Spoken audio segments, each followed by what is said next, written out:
we are the leaders. We alpha people. We get things done. We lead people in the right direction. We help people. We lift people. We lift in lifting ourselves. We lift many others. We show people through God's gifts us how to, which we're very grateful. Why do you think your son has turned against Ukraine? No, I don't think he's turned against the people of Ukraine. The people of Ukraine, I know quite a number of people from Ukraine who've been telling me for years that they have no say in government. The country is run by 50 oligarchs.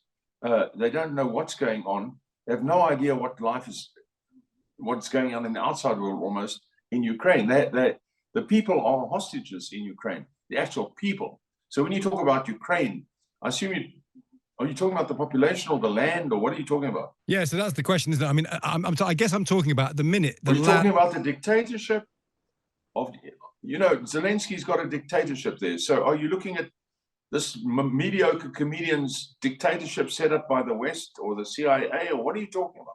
Well, I don't think it is a dictatorship, because I think he was elected and then the elections have been paused because of a wartime invasion. No. I think that's just a fact, though. He was elected, and there'll be elections again once the war is over. Yeah, no. What goes on? What goes on there? You have to find out from the Ukrainians themselves. They'll tell you. They themselves don't know what's going on. Errol, I speak to Ukrainians on the radio program every single day, and what they tell you is they do. They say they were invaded by a country called Russia, and they'd rather like to have the Russians off their land. That's what they say consistently. Well, if you look at history, I mean, Ukraine, I don't want to get into all that sort of stuff, but Ukraine was always part of the larger area there. Of course, Ukraine itself is made up of about 14 or 15 kingdoms for many years. It was all different places that in the West, in the westernization of the world kind of thing in the last 100 years or so, have been amalgamated into what is now Ukraine. But no, I think what people see is nothing like the truth.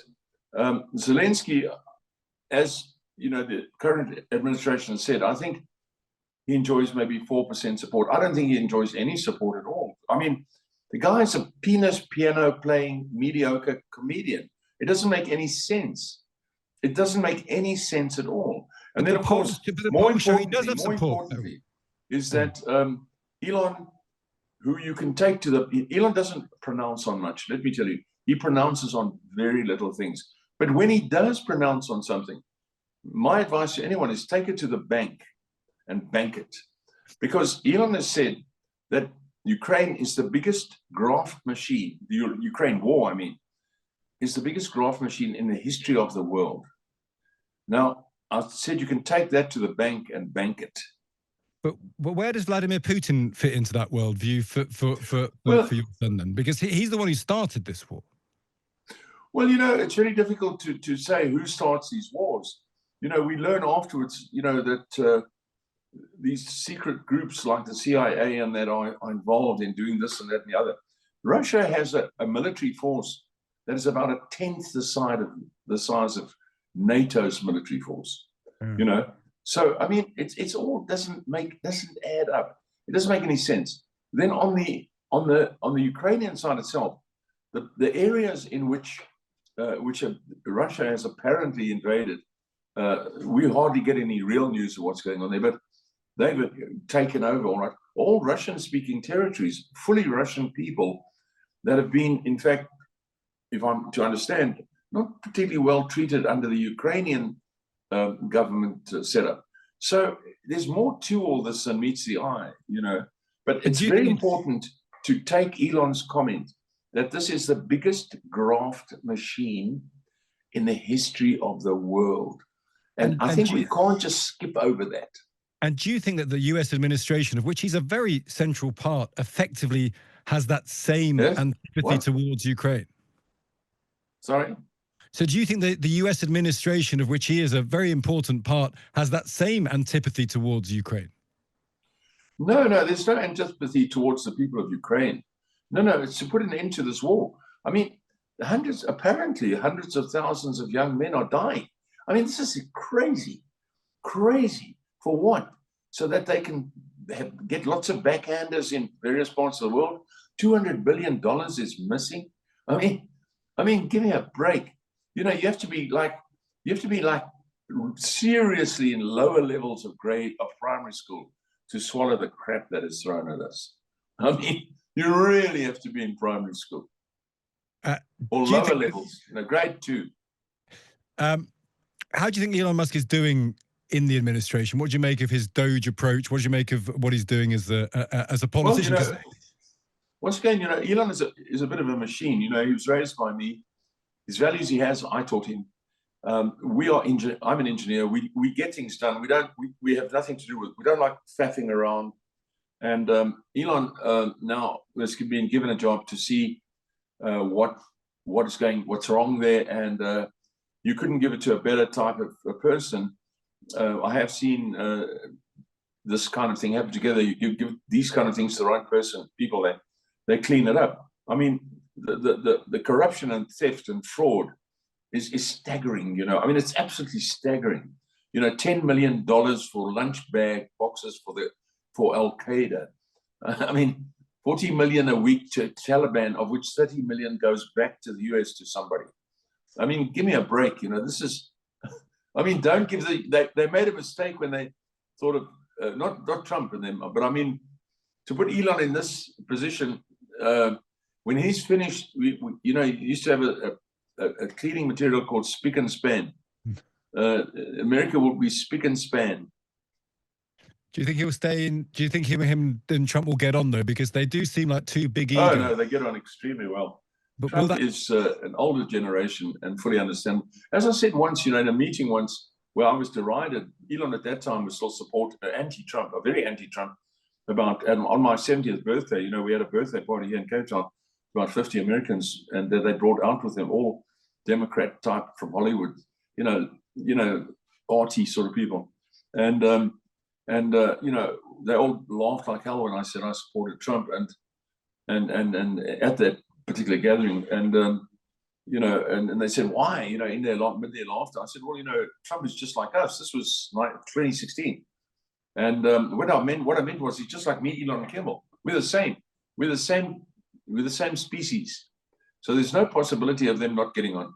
So what is that species? How would you describe the species of you? We are people who get things done. We are the leaders. We alpha people. We get things done. We lead people in the right direction. We help people. We lift people. We lifting ourselves. We lift many others. We show people through God's gifts us how to, which we're very grateful. We try to help others. We try to learn from others like us.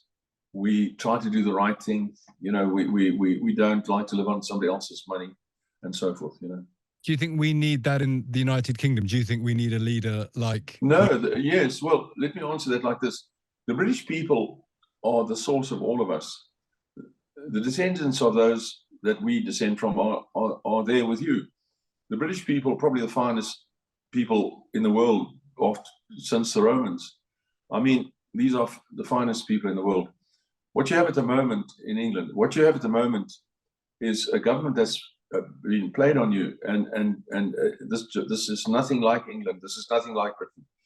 You know, they are bad. They will go down in history as the worst. They will soon go. Why do you think that though? Because your son seems to think it as well, without necessarily living here, experiencing what life in Britain is like. You have a very negative view on what Britain, the country, rather. Well, you know, when England started, you know, the last time England was doing what you have to be a bit of a history buff.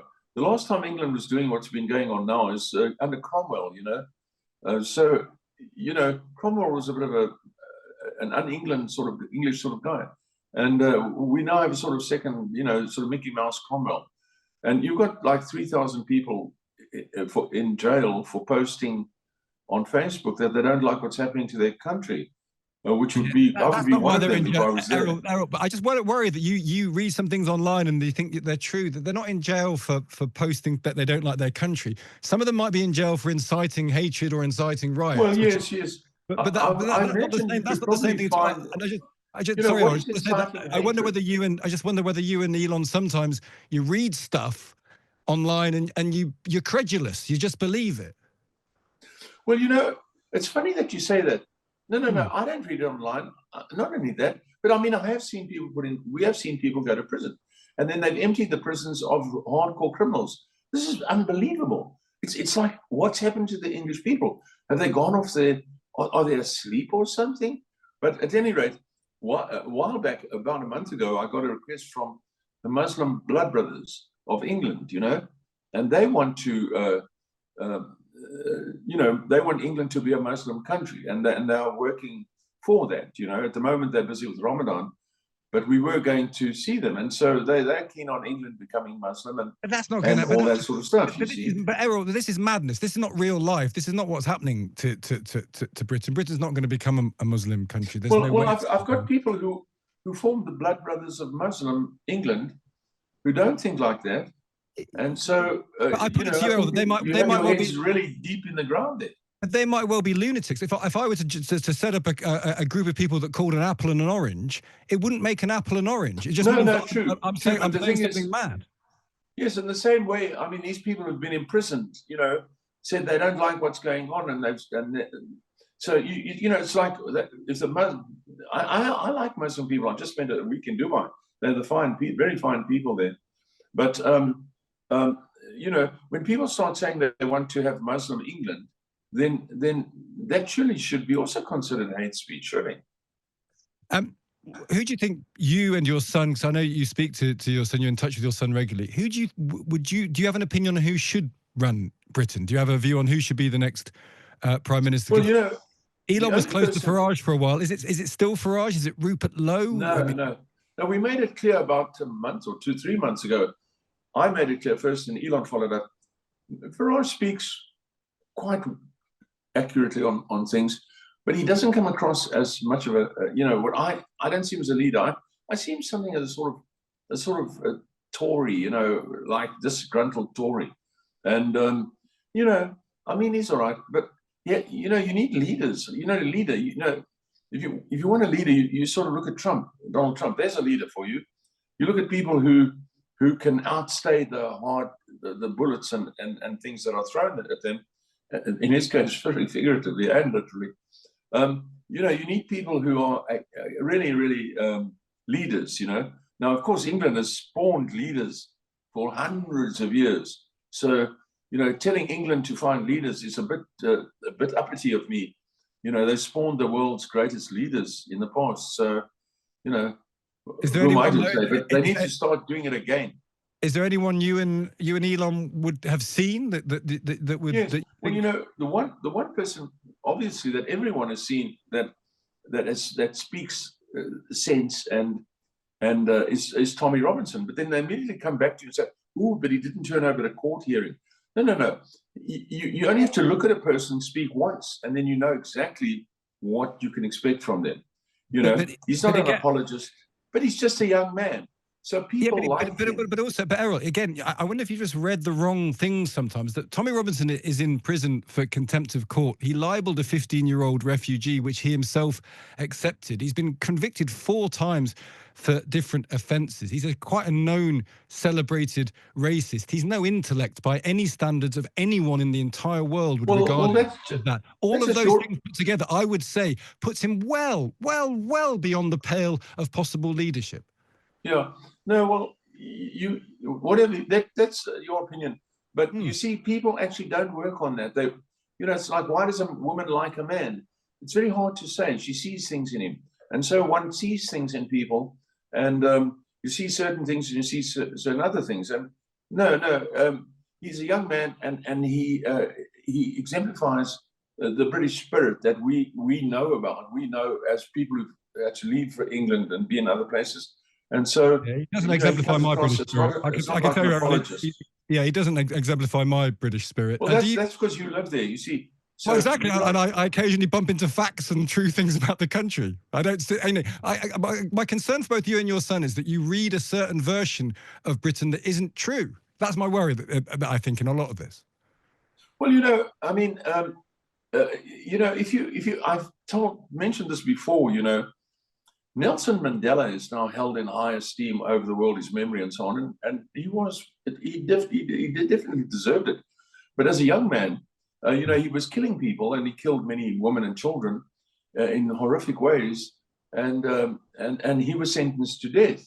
And the death sentence I was still a schoolboy in grade 12, and I went to the trial, and because it was near where I lived, and I could go on my bicycle. And when their sentence was commuted, he was people were crying in the streets because they wanted him to die for all the people that he I understand killed. the point you're making about Mandela, but Tommy Robinson, he ain't no Nelson Mandela by any standards. I wonder whether Errol. That's what you think. That's what you think yourself now. Okay. Exactly. Okay. Wait. That's what you think now. That's how we thought then. So the people in the streets then, they thought just like you. Okay. And if you went to them and you said, one day Nelson Mandela will be president of South Africa, I would suggest you got on your legs and run, because they would have chased after you. And this theory that you have, do you think that Elon Musk, because he's a very powerful man, he controls a lot of how information is exchanged. Could you see him seriously getting behind a figure like Tommy Robinson? Would he be able? As you pointed out yourself, Tommy Robinson, young man, he simply exemplifies the fact that he stands up for his country. It's not like he's now the be-all and end-all answer, but he certainly shouldn't be in solitary confinement. And if I were to choose between your country being led by even little Tommy Robinson or Steer Karma, whatever his name is, Carl Steerma or something, I would choose Tommy Robinson. And do you think because he exemplifies what I would believe in? Whereas the other bloke who used to agree with you, do you think, Errol? Do you think your son would agree with you? What? Would your son agree with you? Would choose Tommy Robinson over Keir? Yes, of course. Yes, of course. He's paying for Tommy Robinson's defense right now.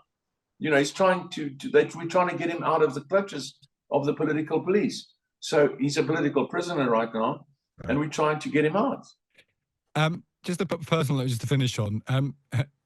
Elon has 15 kids. Did you ever think you'd be a 15 times granddad, Errol? Oh, I have about 22, 23 grandchildren. But, having children is wonderful. I pity people who don't have children, because then you have nothing left in your life. And so I would say that's great. It's wonderful. And as long as you can take care of them, that's the only thing that really matters. And, today I've been meeting quite a few ladies recently who are very big career women. And I'm surprised to hear that from about 3 of them. They have frozen their embryos. In fact, they actually have fertilized embryos with sex already chosen. And these are now frozen. And so that when they reach their 40s, they will have their children. And it's like very modern and very sort of science fiction. And then, so they've arranged that when their career goes down, they'll be able to have their children. I think it's very wise, very intelligent thing to do, and very smart. No, having children is the best thing you can do in the world. And he's a good dad. If you can afford them as well, he can clearly afford them.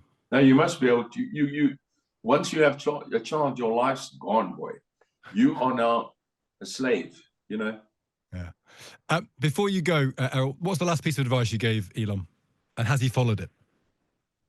Yes, he follows my advice. I mean, he follows the advice I gave him all his life. He grew up with me. He didn't grow up with his mother, and so he follows the advice I give him. Our advice is look at the things properly, and so he does. So, to have Elon on your side, England, for example. I mean, my little Elon on your side. But if you had him on your side, it's for the best for you. I mean, he will only bring good things as far as he can. He'll go out of it. He's a slave to his own sort of ambitions to make things right. He's a bit of a slave. Well, listen, it's been great speaking to you. Fascinating stuff, Errol. It's nice to chat. Thank you for taking the time to talk to us. It's a pleasure, and I appreciate your points of view.